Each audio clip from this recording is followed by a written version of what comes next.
对于特朗普现在又上台了，这个上台了，我们曾经有过4年跟他打过交道，他再上台，大家都比较熟悉，已经知道他的个性。大象进了瓷器店乱打一气，他跟我们打，也跟欧洲打，也在国内乱打一气。总之，既然比较了解他，所以我们在5年前，2018年形成的对美国特朗普时期的外交战略，中央很明确，有4个战略性的原则。一就是丢掉幻想，准备斗争。特朗普经常会跟你讲很多好话，但是讲了好话，这边讲好，翻身就变，所以不要因为讲好话忘乎所以，丢掉幻想，准备斗争。坚持就是保持定力，坚持应有的定力，保持信心，就增强信心。保持定力。第3个呢，要坚持底线，灵活应对。第4个原则呢，就是要聚焦问题，补上短板。就我们自己存在的问题，把它给补短板，把它补掉。这是4个原则。用这个4个原则来对付情绪波动、捉摸不定的特朗普。这个。我们大国之间的较量，这个上一个时期特朗普的时候，中国外交形成的4大原则，那么这一个时期继续适用。同时，中国和中美贸易战，我们有5张牌。美国人可以打贸易战、打科技战、打资本战、打外汇的战、打这种货币管理的SWIFT清算方式的战争，它可以有10几种乱七八糟的跟你全面的打架。但中国有5张牌。第一，中国的大市场、超大规模市场是我们的王牌，吸引跨国公司跟我们合作的王牌。第二，中国的产业链集群，全世界最完整的产业链集群，是我们王中王，王牌的王牌。第三，中国自己有一个金融，金融是我们的盾牌，就是我们中国始终坚持贸易向下，货币自由兑换，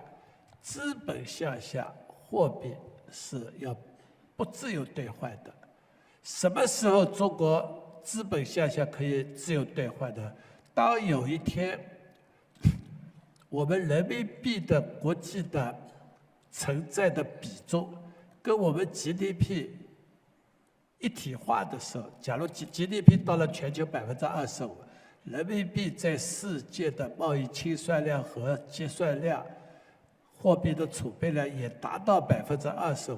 两个一致的时候，中国资本向下，人民币就可以自由兑换了。在这个期间，没达到这个境界的时候，我们不搞自由兑换，这就成了我们的盾牌。任何外国的投机者想从金融上来冲击中国，他要让人民币贬值，要让人民币升值，要采购中国的资产，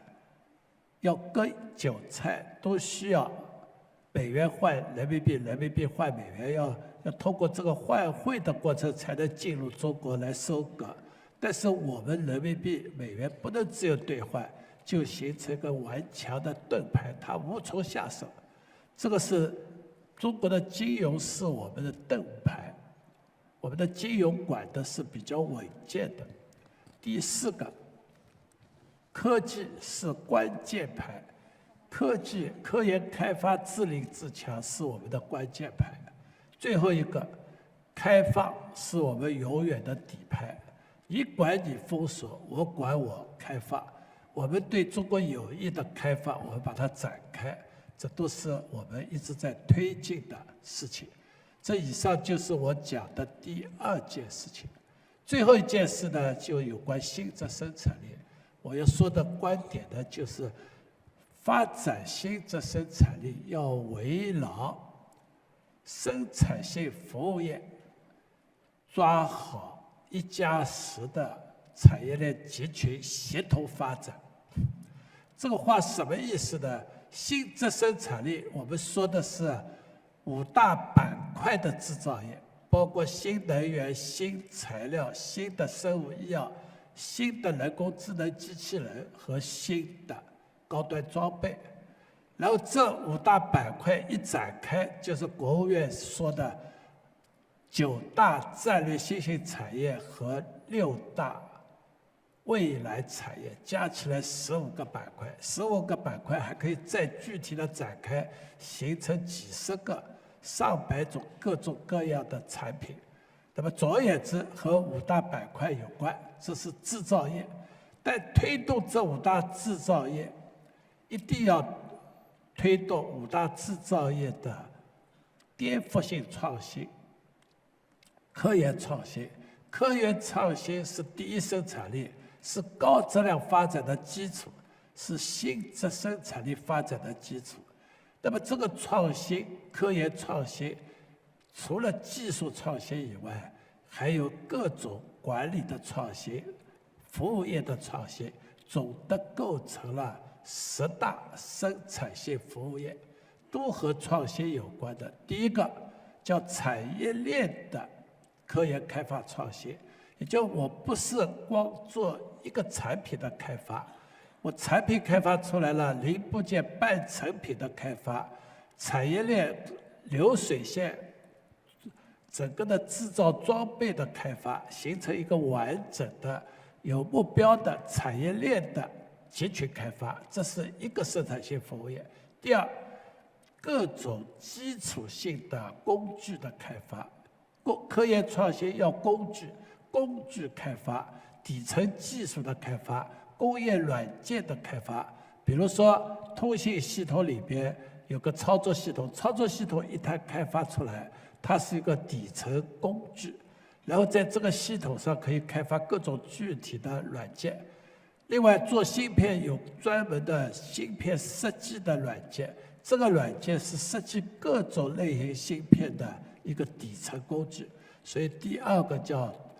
工具软件的开发，这第二个方面。第三，产业链的金融发展。第四个，产业链上的市场准入、检验检测一整套的服务。第五个，产业链上的物流配送方面的开发。这种开发包括产业链布局、各种原材料采购、它的路径、它的最优化的配送系统，使得成本低、效率高、质量好，能够更好的推进物流。这第五个。第六，这个整个产业链上，管你是光纤、光缆，还是光伏装备、新能源装备，还是高端制造，整个产业链当中的绿色低碳的服务。第七个就是产业链上的数字化赋能，产业互联网对各种传统产业的覆盖。第八个就是整个产业链上都会遇上的贸易、批发、采购、销售、零售或者售后的服务等等。第九个，产业链上会有个第三方服务，包括职业培训、会计师的服务，或者律师事务所的服务，各种专业咨询、信息化的服务等等。第十个，你这个产业链上还会有很多各种各样的商标、专利、广告这一类的服务。以上这10个服务，我是按照产业链分布讲了10个。国家统计局这生产性服务业一共有13、14个品种。总之，这10个生产性服务业实际上就是制造业产业链上的一个集群。我们说制造业有一个微笑曲线，制造业在微笑曲线的中间底部，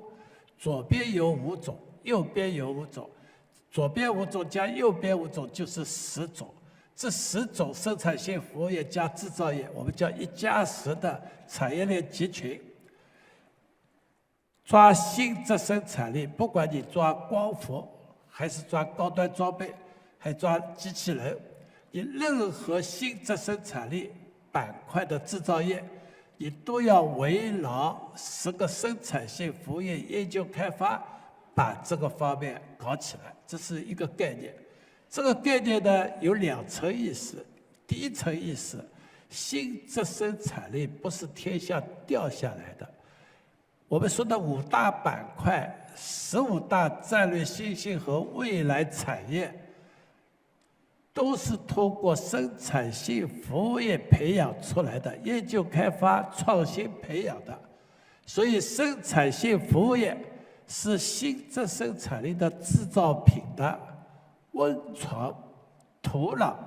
生态环境，这是一个概念。因为这个概念要高度重视生产性服务业。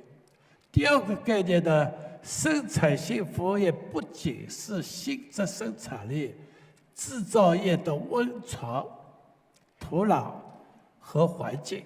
而且它自带光环，自身就是新质生产力。我们可以看到人类历史上各个发展中国家到发达国家的 GDP 的构成，生产性服务业从小到大往往是 GDP 的增长极，也就是说一个国家 GDP 的比重增量增长最快的是生产性服务业，以至于10年、20年、30年以后，这个国家当你成为一个现代化强国的时候，这个国家最大的 GDP 板块是生产性服务业。比如美国，现在27万亿美元的 GDP 里边，50%生产性服务业，30%生活性服务业，18%是工业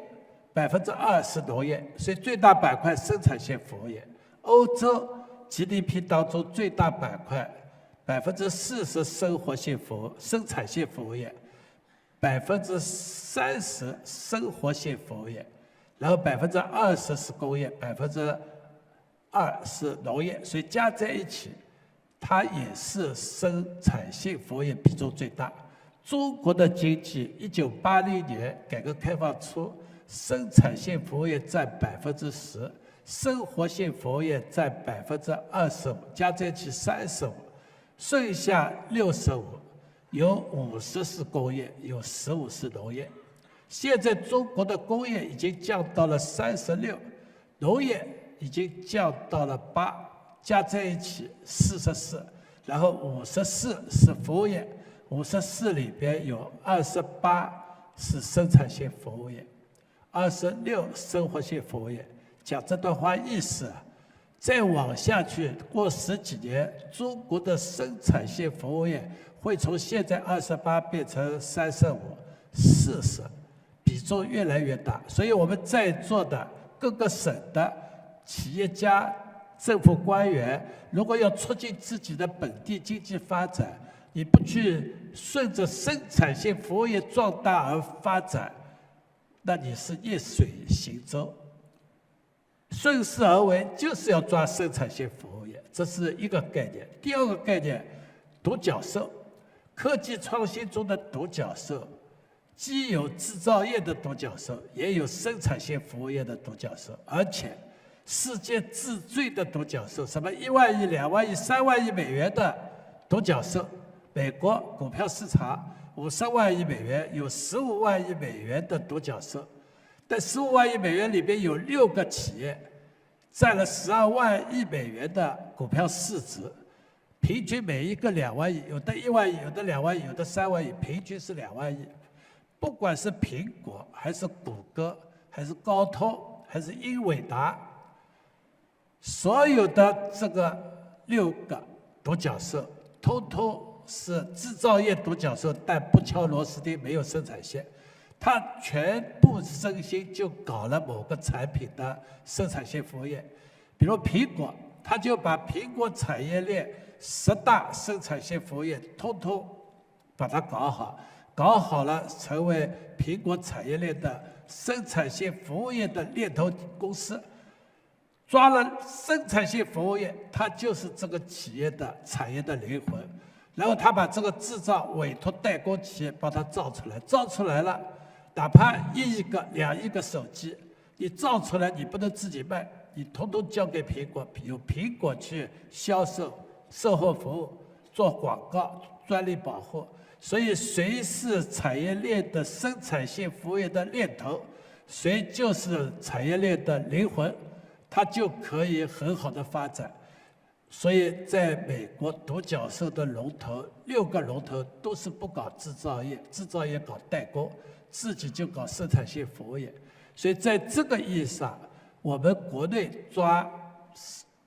高质量的制造发展，抓新质生产力的制造，不管你是做新能源，还是高端装备，还是机器人、人工智能，还是新能源汽车或者智能驾驶汽车，你都要用产业链集群方式搞，1+10，1是制造环节，10是10大生产性服务业，而且要高度重视生产性服务业。你可以是一个大集团，一手搞制造，一手搞生产性服务业；你也可以是一个大集团，专门从事产业链上的生产性服务业。搞完以后，你把制造委托代工也行，照样形成。就像华为就把各种他想做的东西，不管是手机还是电脑，还是通信设备、服务器，还是新能源汽车，还是机器人，他把每一个行业、每一种产品的生产性服务业，10大服务业都掌控在手，成为链头，然后委托这个企业做汽车，那个企业做电脑，那个企业做手机，你们都是做代工，做完了你把东西交给我，我是制造业的业主龙头，但他实际上他不搞具体的制造，他都委托代工。那么这也是一种新质生产力的推动方式，也就是说，你既可以两手抓的龙头企业，也可以是链头企业、生产性服务业链头企业委托代工的方式来展开。总之，一个地方、一个企业要重视生产性服务业，因为它是创新的源头、高质量发展的源头。所以我这里最后一部分说的新质生产力发展，我不从概念出发，我就从怎么抓它、抓发展的路径出发。归根结底一句话：抓好新质生产力，要围绕10大生产性服务业，推动1+10的产业链集群协同发展。我今天的报告就到这，谢谢大家。